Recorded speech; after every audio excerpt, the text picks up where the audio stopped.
Applied Prevention Science International presents Prevention Portraits, a series of informal interviews with scientists, professionals, and other stakeholders who are contributing to prevention knowledge and practice around the world. We hope to bring you closer to their brilliant careers, experience, and professional paths in the prevention field. On behalf of APSI, thank you for joining us. Enjoy. The views and opinions of our guests are personal and do not represent those of their institutions or Applied Prevention Science International.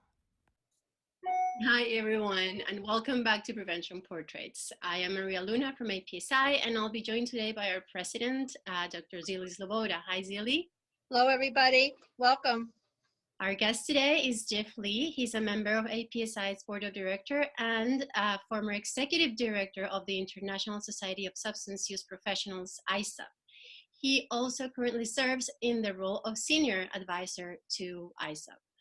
Hi, Jeff. Thank you so much for agreeing to talk to us about your work and your career. It's a pleasure to be here. Thank you for the invitation. I hope it's of some interest.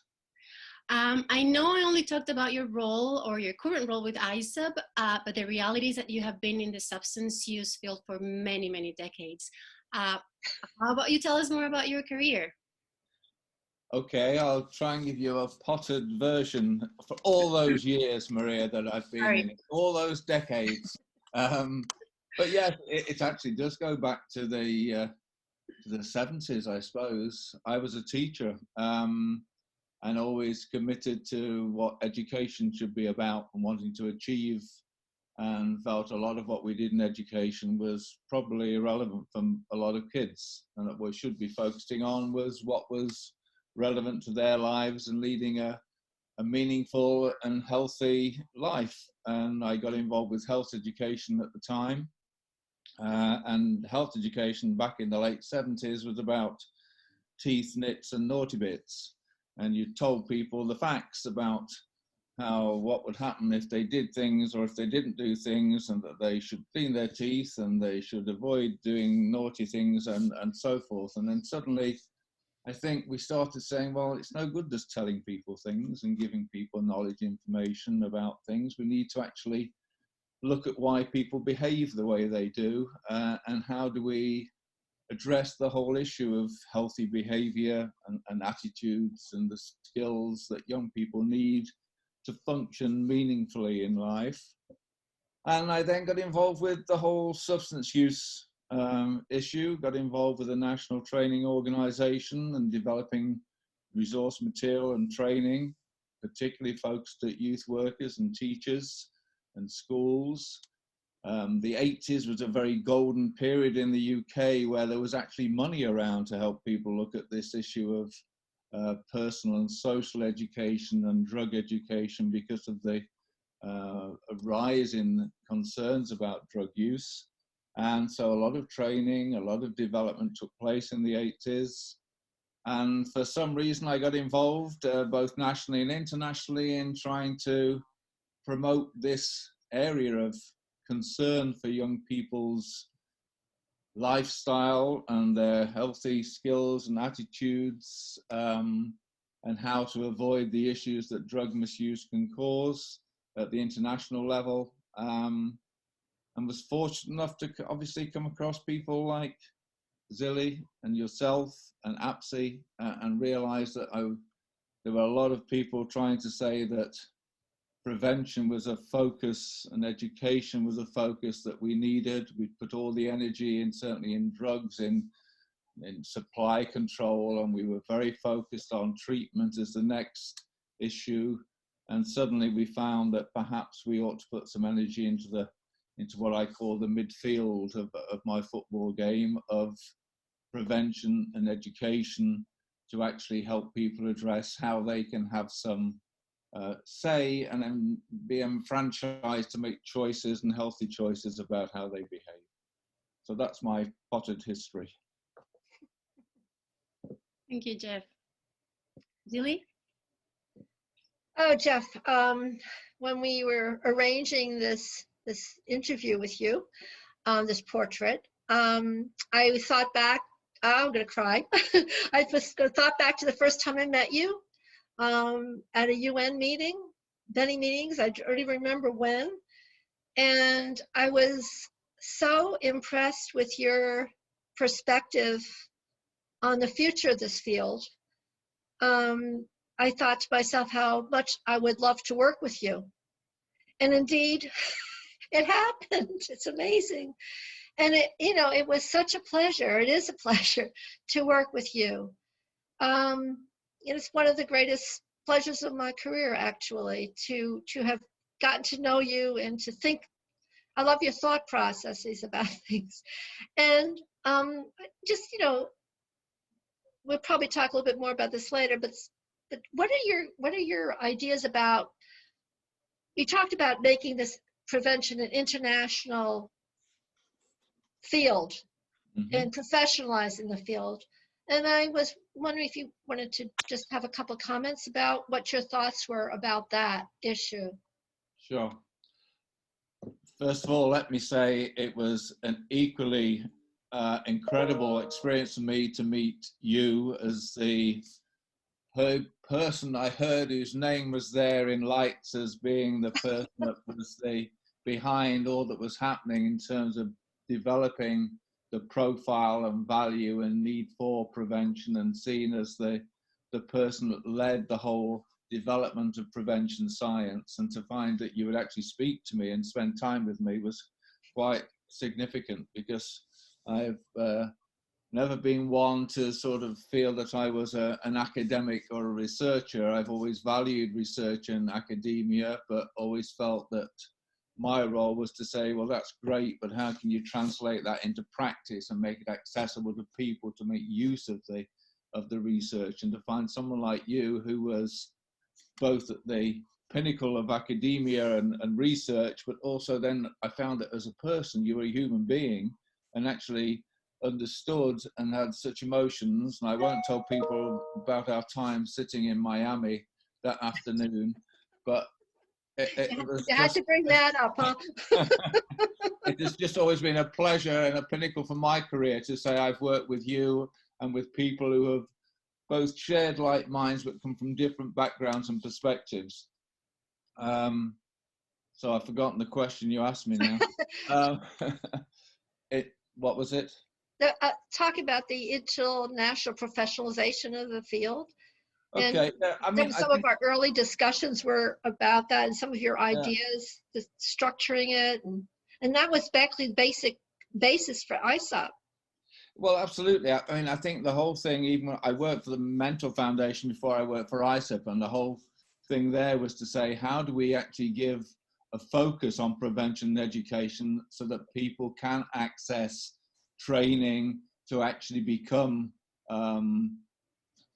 experts, not the word I like to use, but certainly more informed and able to both access information and then translate it into practice in how they work and relate with young people, and how that could impact on how we approach education, and that training had to be at the forefront of everything that we did if we were going to actually make any impact, and that we had to, as I say, draw together what the research and academia were saying into the reality of people who worked in the field, be it in a school setting or a family setting or a work setting, that we had to both train them into their reality, because I also spent a lot of time working in developing countries and therefore always wanted to see the challenge of what we see from a Western culture as being necessary, but what is possible in a developing country setting. So how can we bring these things together to move people forward in how they go about their work as preventionists? I think it is Giovanna at the UNODC would always say. And so training, putting together practical programs that would help and support people, and trying to give it a credibility that this is an important area. It's as important as geography or maths, that we give people the ability to make choices, to instill themselves, to be able to operate and cooperate and to function. Equally important as anything else we do in our education process and in health education process. So I think meeting people such as yourself who were trying to put together the practical ability through resources, but at the same time back that up by professional training and support, I think suddenly gave some reality and meaning to the whole movement of prevention, and put that whole area as something that people have to take seriously now, internationally. Maria? Sure. Jeff, back in 2013, there were so many interesting things happening at the same time for prevention. I mean, it was the UPC coordinator series was being piloted in Asia and Africa, and we were starting to look at Latin America. The UNODC international standards were being finalized and published. The EMCDDA standards were taking off in Europe. The OAS was also developing their own prevention professional standards. Then a few of us decided to get together and created this wonderful A team that we called Coherence and Collaboration in Prevention Group. Would you like to talk more about that experience? Well, as I say, I think it's a matter of suddenly we realized that there were people of like mind coming together who wanted to have that dialogue, that had a similar vision of what we should be doing and where we should be focusing. And I think to find that was happening in different corners of the world, in a sense, both at the practical and at the academic level. So UNODC suddenly took on the message, and suddenly we had a message about substance use that said it's not about law and order, it's about health, it's a public health issue. We had academics and the research saying, look, we have got a science called prevention, and there is now an evidence base growing that says that prevention can and does work if it meets these criteria and is followed on in terms of this process. We got I think there was even in governments, there was an acceptance that this is an issue that we had to confront and face and do something about, that was going to be more focused on professionalizing the whole workforce. And because there were individuals, not that many, but if you look at the growth of EUSPR, we had SPR, we had EMCDDA, and there is perhaps, I don't know, no more than 20, 30 individuals who were, in a sense, saying the same thing. And when they came together, that whilst there was obviously a dialogue and disagreements, I think they were all moving towards the same outcome, that we could put this issue on the agenda and we could make a difference if people listened to us and took it on board and started to give it some shape and form of how we could then implement and disseminate what we felt was and shown could be effective and could work. So it was a meeting of minds around the world, which was quite amazing in many ways, around a similar time. And I think, as I say, that's where Zilly was a magnet for that in many ways. And people went towards Zilly, and you went to European meetings and Zilly was there, and you went to the American meetings, and you went to the CCAP meetings and found people like yourself, Maria, engaged with it all and trying to promote it. And there was a sort of an international drive to say, how can we put this issue on the agenda? How can we raise people's awareness? How can we give them access to make themselves more effective in what they do in this field? And if I'm not mistaken, I think our New York meeting was exactly this week, 6 years ago. Really? Yeah, that's crazy, isn't it? It's a great meeting we had. Absolutely. And interesting, you see, even people like Joyce. I'd worked with Quest for my introduction to the field in the US was an engagement with Quest in the 80s. And the whole training that went with Quest and that Joyce Phelps was involved with, and then suddenly to find she was still there and working around with the Apsi team. And again, people trying to say it's not what you do, it's how you do it is just as important. We've got to look at methodology. We've got to get rid of just being information based, and everyone was, as I say, pooling together. And that group of Apsi, the potential, if we'd been, as ever, if we had had the the funds to do what we wanted, and I know everybody will say that, but I think we had such a potential. If people had said, look, we'll leave this in your hands, I think there'd have been even a bigger difference than there has been already due to the work that people have done. Thank you so much, Jeff. No, and you're right on that, I think, Jeff, and I'm very optimistic that, as you know, it's my middle name. I'm more optimistic these days than I have been in the past about moving forward with this. We need your guidance to do that. I think what's happening is we don't have any structures in place, and I don't know. Have you had any thoughts about? I know you probably have thoughts about that kind of structure. If you had, you know, everything in the world given to you to do what you want, what would that structure look like? Yeah, I mean, it's an interesting one. Of course, it always tends to end up talking about, if I had the funds, what would I do?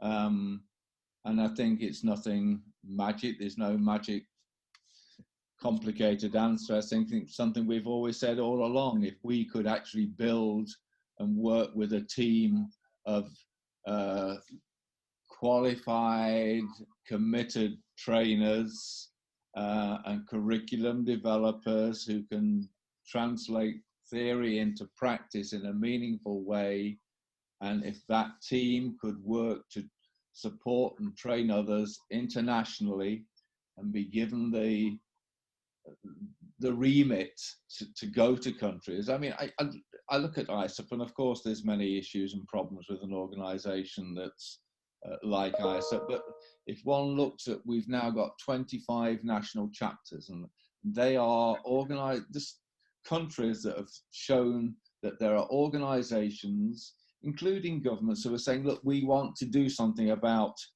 substance use, we want to do something about prevention, we want to do something about education. Please give us some help, please give us some training, please give us some resources. And they're still trying to access it in a meaningful way. And I think if we'd just been given the wherewithal to say, look, let's have a structure whereby we can provide you with the initial pump priming to train your trainers, to make them competent, to give them ongoing support and backup, but that they can then help to train and disseminate in your country to meet the cultural needs and competencies that you need to address in your country. That would have made a big difference. We've still left it now. It's all over the place. Who's doing what, where, what organization, what people. There's no nucleus of people focused on making that happen internationally. And we could have built a team, the money that's been around to build a team that could have made that happen. If it'd only been 10 countries, 6 countries a year, at least that we'd have got the process building and growing in I think, a more effective way than we've managed to achieve so far. So it's strategic thinking and being prepared to say, look, this is what we need. This is where we need to give the funds. We've got to support these professionals in helping make it happen. And that's the sad thing, that the potential has never been realized. We always talk about potential. We've not realized it. Well, I think, again, you know, the optimist in me, we have ICAP as I think, a wonderful platform, what you built, that structure. It's the operationalization of that, which is a challenge, I think, these days. And but I think the structure's in place, and I think that took a lot, and a lot we owe to you for that structure. And it's strong. You have a lot of nations who see the same thing that we do. People from other countries see that. It's almost like it's drawing people to it.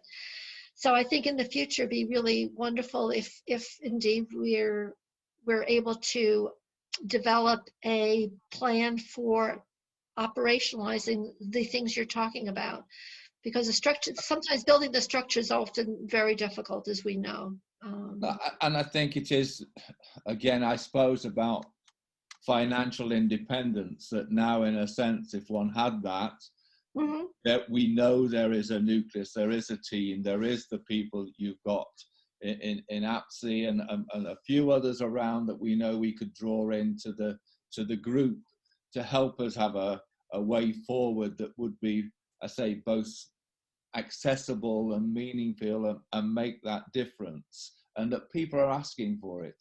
Yes, I think that's crucial. That's really crucial. But I think it's the fact that it's enmeshed in a lot of it in bureaucracy and government. Yeah. In spite of, you know, I can't criticize the US. The US at least to put their money where their mouth is and try to help things happen. They try to make ICAP happen. They try to make UPC happen. So we can't just knock them on the head for things because they've made it happen. It's a pity that it wasn't allowed to grow and develop in a way that I think it could have, and therefore be more impactful and more effective in terms of what it could have achieved. And if we could find a way of, I don't know, packaging and funding what we have to offer as people who can train, who can professionalize, who can give practical resource, help and support and direction, then, as I say, I think we could make a big impact internationally. Well, that's something for us to work towards, right? Absolutely, and I say it's why people like you and your team are still there working away despite all the pressures that you have, and all the stresses and strains. Yeah. Not only as an organisation, but we faced this year, as you know. There's some hope for us. Hopefully, we can keep going and keep banging that drum. I've always said we climb the stairs. We don't jump to the top. We take. If we've gone halfway up, we've achieved something. And if you look what we've achieved in the last all those decades, Maria, that I've been around. I meant to say years. Few decades, many years. We have made progress, and it's people like you that have helped us to make that progress, and we've got to hang on to that, and things can improve still. Okay, well, we'll continue working on these things with you, Jeff. It's, again, a pleasure. It has been a pleasure knowing you, getting into that very deep brain of ours. And thank you very much for doing this portrait today. We really appreciate it. I'm honored. I don't understand why my portrait don't have any impact, but thank you for asking me, and I'm really proud to be asked by you and to have known you all. So thank you. Thank you so much, Jeff. Thank you, Jeff. Take care. And happy holidays. And you take care yourself. Talk to you soon. Okay, bye-bye. Bye.